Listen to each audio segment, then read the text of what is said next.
Welcome to Mountain Ridge. I am so glad that you're joining us today. Would you do me a favor? Would you connect with us? We would love to be able to connect with you, and there's two really simple, easy ways to do that. First, you can drop us a line right there in the chat. Second, you can go to mountainridge.org/online connect. Either way, we would love to have the opportunity to be able to connect with you. Here at Mountain Ridge, our mission is simple. It's to bring people back to God. And we do that in so many different ways. One way that we're doing that is on November the 9th through November the 12th, we will be partnering with One Mission. In our partnership with One Mission, we will be sending a team to Mexico to walk alongside of a local family there to help them build a home. And it's not just a house, but it's a place that they can call their own, a place where they can be safe, a place where they can invest in their community. And that's what One Mission is all about, helping families to develop a community that is built around them. If you're interested in being a part of that, it's not too late. You can simply go to mountainridge.church/events to find out more. Are you looking to take the next step? I want to give you two easy ways to take the next step. On Sunday, November the 19th, we will be hosting a Baptism Sunday. Maybe that's your next step. Maybe you're looking for the opportunity to follow Jesus in baptism. Baptism is much like this wedding ring that I wear. It's a symbol. It's a symbol of my commitment to follow Jesus. It's a proclamation of letting the church know that I have given my life to Christ and I will follow Him and live for Him. If you're interested and you would like to know more about following Jesus in baptism, let us know right there in the chat or simply go to mountainridge.church/baptism. Maybe your next step is that you're new here at Mountain Ridge and you would like to discover more. You would like to get to know the staff, learn more about our mission and our vision, why we exist and what God's called us to do. I want to invite you to Welcome to the Neighborhood. Again, it's on that same Sunday, November the 19th at noon. Lunch is provided and it's for the entire family. And so if that's your next step, I encourage you, join us. We would love for you to be a part of that. Again, you can go to mountainridge.church/events to discover more. Mark the calendar, save the date. December the 3rd, we will be hosting our annual community Christmas party.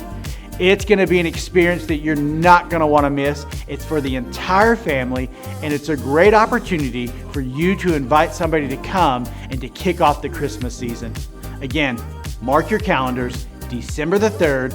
More information's to come, but we don't want you to miss it. Again, we are so glad that you are joining us today. Let's worship. Mountains are still being moved. Strongholds still being loosed. God, we believe it. Yes, we can see that. Wonders are still what you do. We are here for you. Come and do what you do. We are here for you. Come and do what you do. Set our hearts on you. Come and do what you do. 'Cause we need a move.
Miracles happen when you move, and heaven is coming.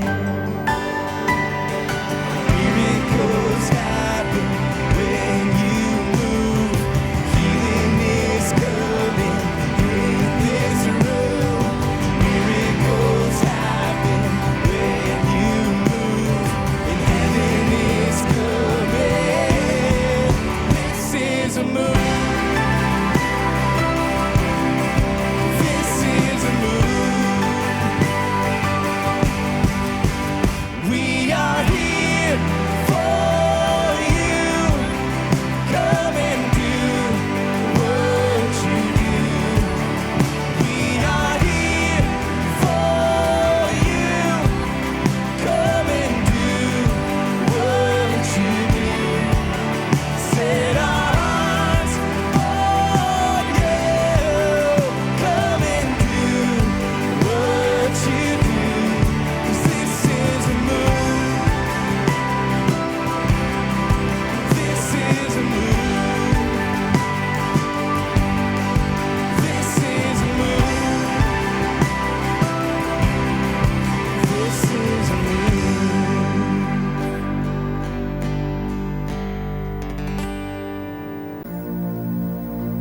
Here I am, down on my knees again, surrendering all, surrendering all. Find me here, Lord, as you draw me near. I'm desperate for you. I'm desperate for you. I surrender.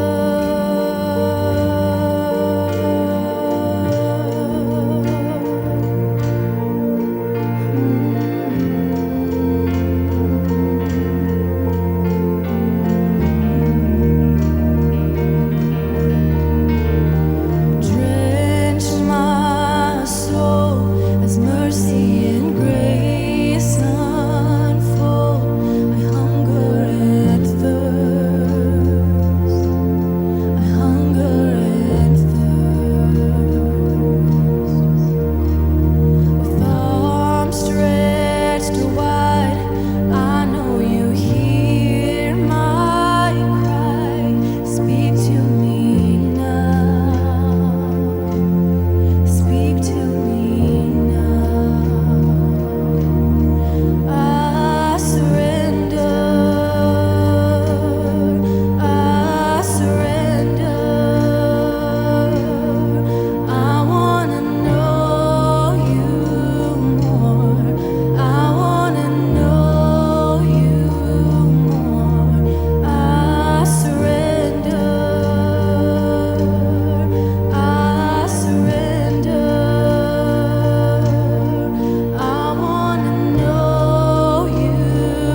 that's who you are. Angels and earth sing a song for your honor. His power belongs to you. The power belongs to you. Oh, I will never get tired of telling you you're worthy. There's so many ways I could sing of your glory. Oh, I will never grow tired of telling you you're worthy over and over again. Always and now and forever, you're matchless, clothed in the colors of heaven, and no eye has ever seen all you are. And I will never grow tired of telling you you're worthy. There's so many ways I could sing of your glory. Oh, I will never grow tired of telling you you're worthy over and over again.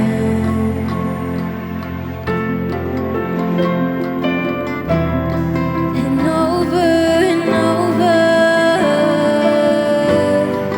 and over and over.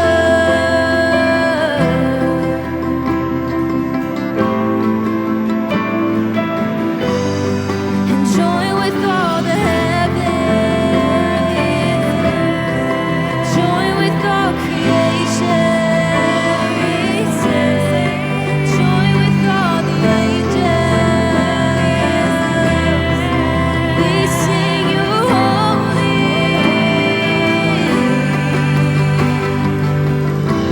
singing holy, holy to my one and only, who is like our God. Let our hearts adore you as we bow before you. There's no one like our God. There's no one. Singing holy, holy to my one and only, who is like our God. Let our hearts adore you as we bow before you. There's no one like our God. There's no one. Singing holy, holy to my one and only, who is like our God. Let our hearts adore you as we bow before you. There's no one like our God.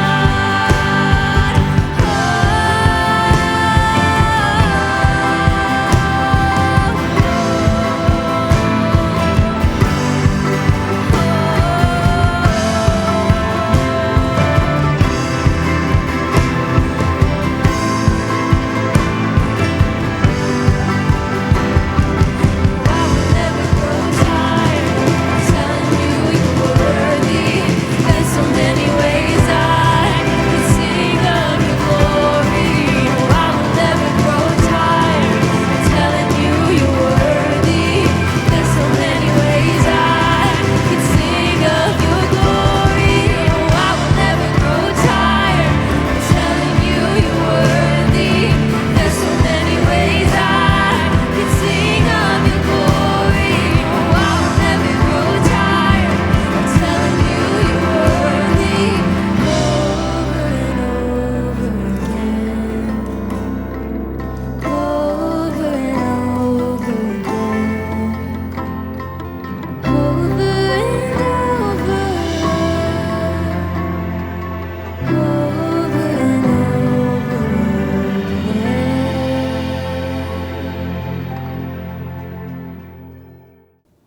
Hey, thank you for joining us today. This is a special day in the life of our church because we're doing something we don't do very often.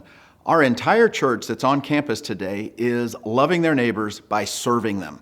And so we're worshiping God today by serving the people in our church and in our community because we want them to know that Mountain Ridge is for them. And our deepest desire is that they become followers of Jesus. And so we're spending our time today, instead of gathering in a worship space, we are out and we are serving. Now, I know you're here to worship along with us today, and we didn't want to leave you out. So you're going to be hearing one of our more popular messages from the recent months, and I hope that it blesses you and that God speaks to you. Thank you so much for joining us, and I'm praying that God speaks to your heart and helps you know what you need to do next.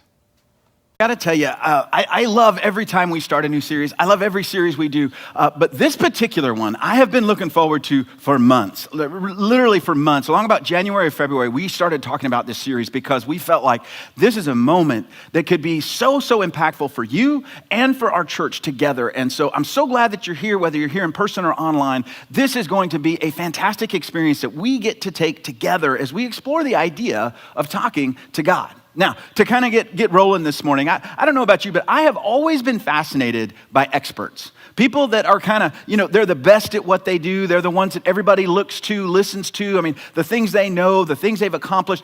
Experts have always fascinated me. And I do know enough about myself and about you that the experts I care about may not be the experts you care about. I mean, you have things that you love, that you're interested in, that matter more to you than others. And so it could be a wide variety of things, but I kind of did a little bit of research to just see what would it take to get with some experts that kind of, whether you really care about what they do or not, everybody kind of recognizes them as experts. And the first one I looked at was Warren Buffett. Now, if you're an investor, you're a finance person, you'd probably be really interested in having lunch with Warren Buffett. And this particular gentleman actually won an eBay auction. It cost him $3.5 million to have lunch with Warren Buffett. Now, the money was all donated to charity, so that was a good thing. But this guy valued his expertise so much, he was willing to spend $3.5 million to have lunch at Dairy Queen with Warren Buffett. So, I mean, he saw him as an expert, right? Now, you may not have $3.5 million, but you can actually hire Warren Buffett to come speak to your group for about $150,000. So, a lot less than $3.5 million. Maybe finance investing is not your thing. Maybe you love to cook. Maybe you love the cooking shows and you really enjoy that. Well, Guy Fieri is another expert that's out there. People see him and they love the places he goes, the things he eats, the foods that he makes, and just his opinion about cooking and all that other stuff. You can get him for a mere $100,000. So like a third less than Warren Buffett. He'll come and speak to your group. So you got those kind of things. You got investing, you've got cooking. Maybe that's not your thing either. Maybe you really like music and songwriting. There's a lady that's been going on concert recently that you might know. Her name is Taylor Swift. And you can get Taylor to come do your birthday party. $1 million. $1 million. She will come to your birthday party, sing some songs, and tell you about singing and songwriting. That's it. We love our experts, don't we? There's something about what they know and what they can do that's different than us. And if it's an area we're already interested in, there's something that kind of draws us to, well, how did they get there? How did they learn that? How can they do that? What did they go through to get to that place? We love experts. And I have to be honest, I've benefited from experts in my life many times. And experts don't always have to be famous. And it doesn't have to cost hundreds of thousands of dollars. I mean, most of us have people in our life that we look at and say, they're really good at, or they really seem to excel in this area. And you know them, you can connect with them, you can learn from them. In my own life, like I said, I look at people that have mentored me at work, helped me when I was working at the bank, helped me when I got into ministry, helped me even today. They kind of coach me and lead me and teach me as we go because they know more than I do. They've done more than I've done.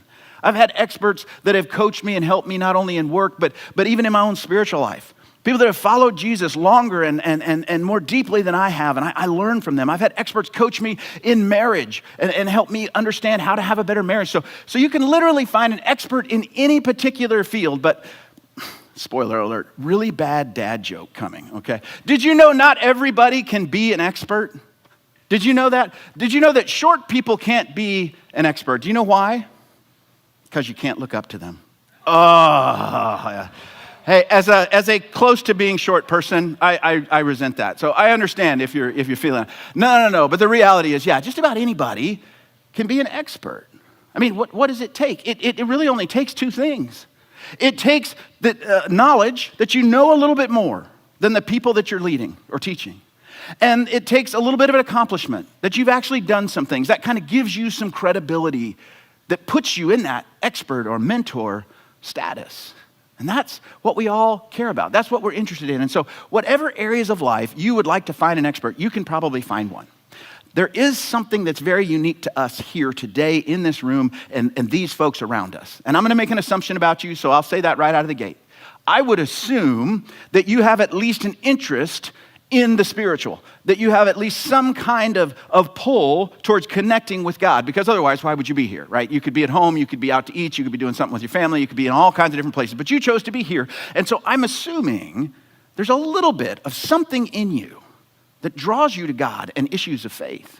Now, one of the things that I hear time and time and time again from people that are interested in faith and drawn to God is, I understand the idea of prayer, but I don't feel very good at how to do it.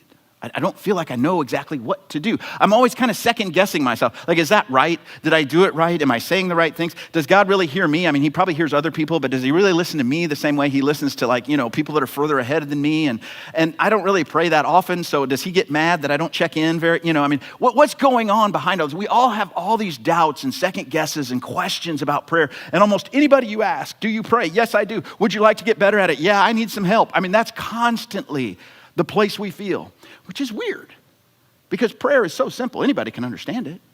It's talking to God. I mean, it's not complicated. And why do you talk to somebody? Because you want to connect to them, right? I mean, that's why you keep coming back and having conversations with people. So we have this kind of strange irony that prayer is talking to God, but we feel disconnected from prayer. So how do you get these things to work together?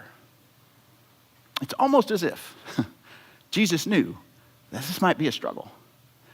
And in Jesus, we have a world-class expert on prayer, on talking to God. And he gives us the opportunity to learn from him. And here's the thing, and we all know this, and this isn't just a Jesus thing, this is just an anything thing. Learning from an expert, when we learn from an expert, what happens? When we're learning from an expert, it connects what has been disconnected.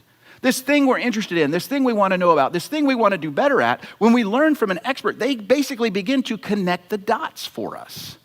And that's exactly what Jesus wants to do for you. He doesn't want talking to God to feel disconnected. He wants you to feel connected to prayer and, most importantly, connected to God. And he is more than willing to teach us. And you might wonder, well, okay, I mean, I get it. Jesus, the Bible, God, all that stuff. Yeah, I mean, he's probably an expert, but how do we know for sure? One of the things I look at is, what do the people around him say? And what's fascinating to me is Jesus was surrounded with people that literally prayed from the moment they could start talking. I mean, they were raised this way. They were raised in it. They memorized, recited, they prayed all the time, not just like over the meal or at the beginning of the day, like all throughout the day, all the time. They were always praying. And yet when these guys who grew up that way, when they heard Jesus pray, it was kind of like, wait a minute, that's different. That's on another level than what I'm doing, right? He's kind of an expert when it comes to this, because we're over here and we're like rubbing two sticks together and he's got a torch. I mean, there's something's not, it's not the same thing. And they asked him, they said, Jesus, we kind of noticed, we've been listening in, we've been watching you. You're really good at this prayer thing. Would you teach us? Would you show us how to do that? And Jesus is happy to do it. And he does it in several places. It wasn't like it was just a one-time thing, but we have it written down for us exactly what he taught them. And it's in Matthew chapter 6. If you've got a Bible, you want to follow along, we're going to be in Matthew 6, and it is potentially the most famous collection of Jesus' sayings anywhere. It's called the Sermon on the Mount. And in this Sermon on the Mount, Jesus proceeds to teach us not just what to pray, though that's good. He teaches us how to pray, but even before he teaches us about how to pray, he teaches us about why to pray. And so that's a perfect place for us to start. If you've got your Bible, Matthew chapter 6, and I got to give you just a little quick disclaimer here. And I know this sounds maybe a little aggressive, but you need to know this. If you deeply desire to connect with your Heavenly Father, and you want to hear what God has to say to you, and you want to share your heart with God, you are going to find prayer to be incredibly powerful, meaningful, life-changing. But the opposite of that is true too. If you're not that concerned with connecting to God, if you don't have much of a desire to listen to what God has to say to you, and if you're not really determined to share your heart with God, here's what you're going to find. Prayer is cold and empty and kind of feels like just a traditional duty that we do. See, Jesus is more than willing to teach us, but with everything, what we bring to it, our willingness, it really, really matters. Jesus actually begins to even talk about that in Matthew chapter 6, verse 5, where we're going to dive in. Matthew 6, verse 5, Jesus begins to teach anybody that would listen about prayer. He says, and when you pray, do not be like the hypocrites, for they love to pray, standing in the synagogues and on the street corners to be seen by others. Truly, I tell you, they have received their reward in full. But when you pray, go into your room, close the door, and pray to your Father who is unseen. Then your Father who sees what is done in secret will reward you.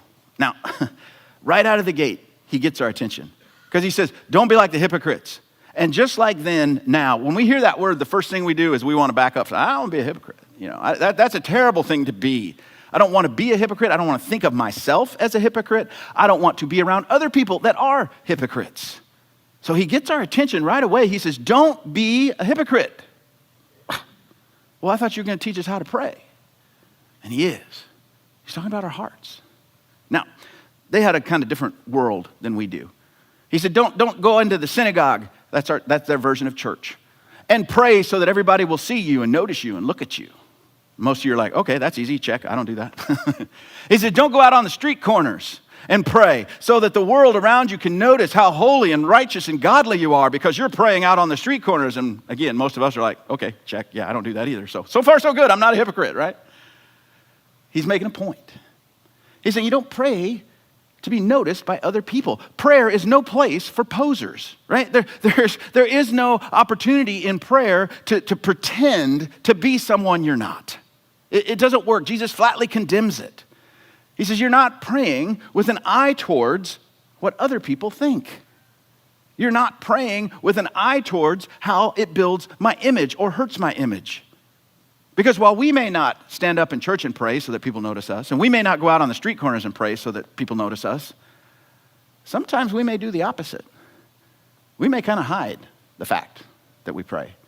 We may kind of want no one to know that we pray. We kind of back away from prayer because maybe we think that could be embarrassing or it could be awkward or people might think I'm really strange or I'm super religious and so I pray all the time and we don't want that. We want to manage our image. And there's a principle here. Well, again, most of you aren't praying to get noticed. And most of you probably aren't hiding the fact that you do pray. But the principle that Jesus is after, the thing he's trying to communicate to us is don't worry about impressing anyone. And don't worry about proving anything to anyone. And let me finish that sentence. Even God. You don't have to impress anyone. You don't have to prove anything to anyone. You don't have to impress God with the words you use or the flowery language or how cool it sounds. You don't have to prove anything that I'm worthy to come and pray before God, that other people should trust me to pray for them. You don't have to prove anything.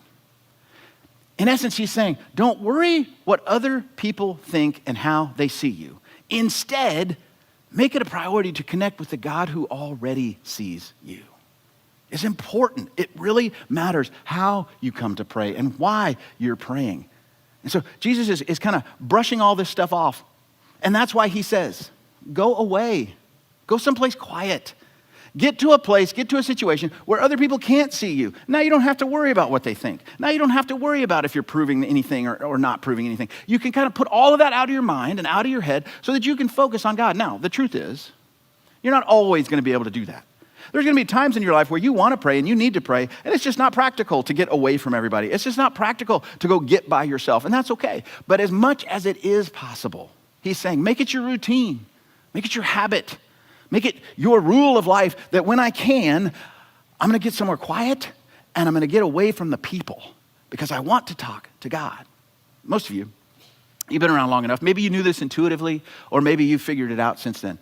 But important conversations, right? Those important conversations you have in life, you know there's a time and a place for that, right? You can't just, in the middle of the football game is not the best time to have an important life-changing conversation, right? I mean, you choose the time and place. You've learned that. If you want that conversation to go well, you choose a time and place that makes sense.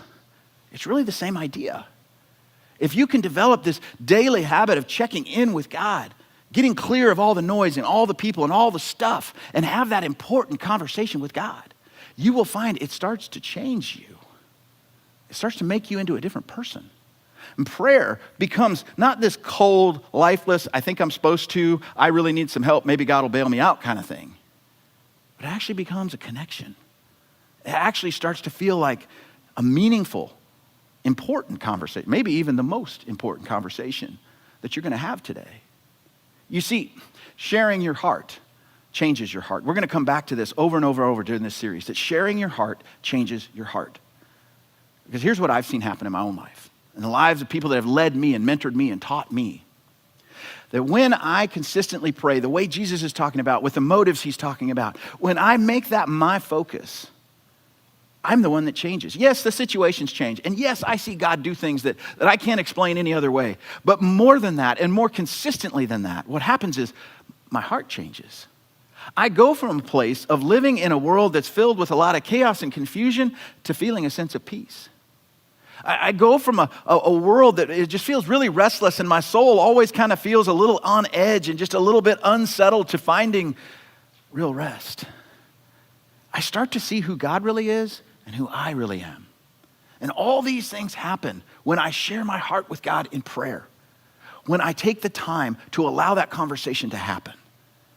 And it's so much easier when I'm not worried about what everybody else thinks, what everybody else is doing, what else is going on around me. And that's where Jesus is really trying to dial in. He said, don't be like the hypocrites. Don't think that God can't see you or can't hear you. Don't try to impress God. Know that God wants to hear from you. He wants to reward you. He wants prayer to be a full, meaningful experience for you. So start off in the right place. And then he goes on. He gives our expert gives us one more guideline. In verse 7, he says, and when you pray, do not keep on babbling like pagans, for they think they will be heard because of their many words. Do not be like them, for your Father knows what you need before you ask him. And Brett's version of that is, word salad is worthless, right? there was a mindset in Jesus' day, which I know is a little foreign to us, but there was a mindset in Jesus' day that if I use the right words in the right order and enough times, that somehow, and I'm oversimplifying it, but somehow God was kind of obligated to answer me, that it was almost a little bit like a magic spell in some ways. And like I said, I'm oversimplifying. But there were a lot of people that thought the way to pray is to stumble on this kind of magic formula. And only a few people have figured it out. But if I keep trying, I'll hit this magic formula. And then all of a sudden, all the things will start happening for me. And really what they were trying to do is they were trying to control. They were trying to manipulate God, use the situation. And that's the principle, again, that Jesus is trying to make plain here. Prayer is not a tool to control God. It just doesn't work that way. Prayer is not a tool. There's no way you can use it to control God. It is actually a gift from God to connect with God. Now, when you read that, you might be tempted to think, well, he said, don't use a lot of words, and you have to go and be in private, and don't keep repeating yourself. And so, well, what does that mean for us? And I want to give you a couple of little quick caveats and things that, again, that I've seen, that I've learned. Because you might read that and think, well, so is it okay to linger? Can I just sit with God? I mean, if I'm supposed to just kind of hurry up and just, I don't have to do the formula and I don't have to get all the words out, it doesn't have to be exactly right. Can I just, I just got to get in and get out kind of thing? No. It's absolutely okay to linger with God. God doesn't have a stopwatch. He's not clocking time with you. Like, okay, go. You got 5 minutes. Or, if you don't get 10 minutes, it doesn't really count. That's meaningless. Doesn't mean anything. It is absolutely fine to linger with God. Sometimes when I pray, my prayers are filled with me talking. Sometimes when I pray, my prayers are filled with me listening because I feel like God is really talking to me. And sometimes when I pray, it's just quiet. We're literally just sitting together. And I know that sounds weird and mysterious and mystical, but think about it in terms of the people you love that matter in your life. Do you always have a conversation going? Sometimes don't you just sit together? It's the same thing. It's the exact same thing. It's even better. You can absolutely linger with God. What about repeating things? Like Jesus repeated things. He just said, don't keep saying it over and over and over. But if you know the story, you know that when Jesus was in the garden, just before he was going to be crucified, he said, he even prayed 3 times, God, remove this. He said it over and over and over. But then he just said, don't babble. I mean, so what's going on here? I know, again, in my own life, when I have prayed, There have been times where I feel like I've been in a loop.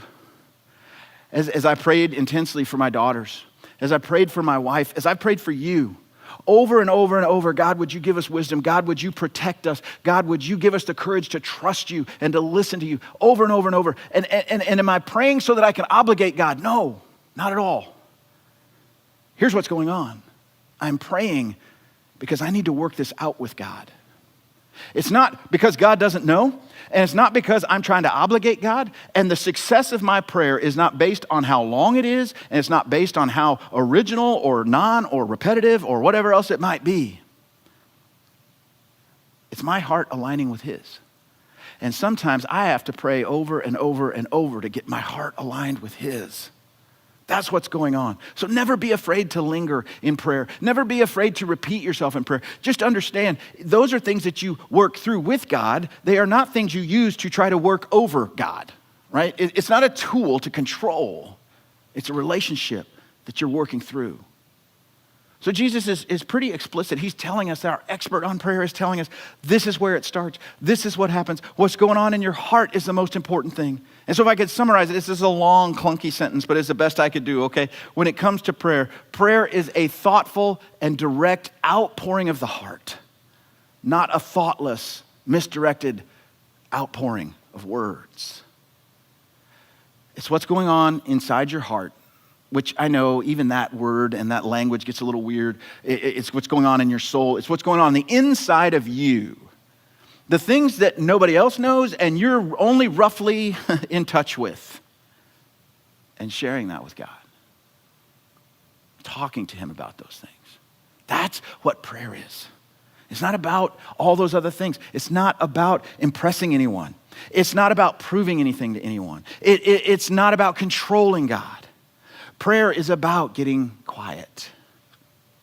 Finding your confidence, this is so important. Finding your confidence not in you, not in your accomplishments, not in what you have done, but finding your confidence in God. And then trusting that He's going to bless and reward you. That is the beginning. That is the foundation stone that our world-class expert on prayer is saying this is where it starts. You may have heard a lot of other things. Maybe you saw grandma do this. Maybe somebody at church told you that. And I'm not putting down grandma or the church you went to or any of those other things. But the world-class expert on prayer is saying, this is where it starts. It starts in your heart. Why are you praying? And what do you expect to get out of it? That is the beginning of a powerful prayer life, according to the one who taught people around him to pray because they were so stunned by the way he prayed and how different it was than everybody else. So I'm going to give you a couple of quick ideas to help you get started this week. But before I do, I need to share something with you. And Pastor Corey's going to come and share about this at the end of the service too. This series, like I said, was so impactful for us. And we wanted to make sure we gave you everything we possibly could. And so there's only so much we can do here gathered together on a Sunday morning. So every week we've created a video, about 4 to 8 minute long video that myself and Pastor Corey, whoever happens to be teaching that week, is going to be sharing about here's what we've learned, here's what we've studied, here's how we've seen God move in prayer, here's some of the problems we've run into, here's how we've overcome them, and we want to share that with you. So you can subscribe to that, and it's just going to be 4 videos. It's a 4-week series. So you'll get a video every week if you want. You got to subscribe to it. That will just help you take what you hear today and go a little further and go a little deeper. And it'll hit you in the middle of the week when things have gotten busy and stuff's happening, and it'll kind of remind you, oh yeah, that is where I want to be. That is what I need to be thinking about. And so I want to encourage you. The things I'm going to share with you are great first steps, but the next steps are actually in the videos that we made for you. So think about how you can connect with that, and we'll share with you at the end of the service. You can get your phone out and all that stuff, and it'll be easy, but that's probably a great step for you. Now, what's the thing you could do? How do you begin to put this into motion? The first thing you need to do is set a time. Set a time. Make this a daily conversation that you have with God, and pick a time during the day that works for you. You're a morning person? Great, do it in the morning. You're an afternoon person? That's fine. You're an evening person? You want to do it before going to bed? Whatever, it doesn't make any difference. But set a time, and here's why this is so important. If prayer is not a regular, rich experience in your life at this point, this can help you get there. By creating a little bit of a routine in your life that, hey, right before breakfast, or hey, right before I go to bed, or hey, while I'm driving to work, whatever it is, I'm going to take 5, 10, 15 minutes, however long it takes you. Again, we're not watching the clock. and I'm going to pray every day. I'm going to check in with God every day at this time, and here's the deal. You're going to start, and it's going to go really well, and then you're going to miss it. And then you're going to miss it again, and then you're going to kind of tell yourself, I give up. I guess I can't do it. Don't do that. Just start again. It's not a big deal. God's not mad at you. God's not like, well, you missed 3 days in a row, so I'm not talking to you until next week. It's not going to work like that. He's happy to talk to you the next day. Just do it the next day. Don't stop. Pick a time. Stick with it. Second thing, find a place. Find a place. Now, some of this is just our own mental muscle memory, okay? If at the same time I keep going to the same place, pretty soon my brain starts to think in terms of, oh, this is when I pray. This is when I talk to God. This is just part of my routine in my life, not like a habit that I don't even think about, but it's just something I've built into my life. Just like I get up and brush my teeth and take a shower, I also go to this place and I talk to God at this time. It's just part of my everyday routine. I can't really do my day. I feel off when I don't do my day that way. So find a place, and it doesn't have to be anything magical. It doesn't have to be anywhere special. It could be an empty room in a house. It could be in your car on the way to work. It could be on your back patio. You could go to a park, whatever it is. Set a time, find a place. And then the third thing, turn everything off. Turn everything off. Now, this is my pet peeve, and if you do this, I promise you I love you, but it does bother me, okay? I hate it. When I'm trying to talk to somebody about something that matters, and they're constantly, yeah, or worse yet, and I'm sorry, Apple people, yeah, no, I gotcha, yeah.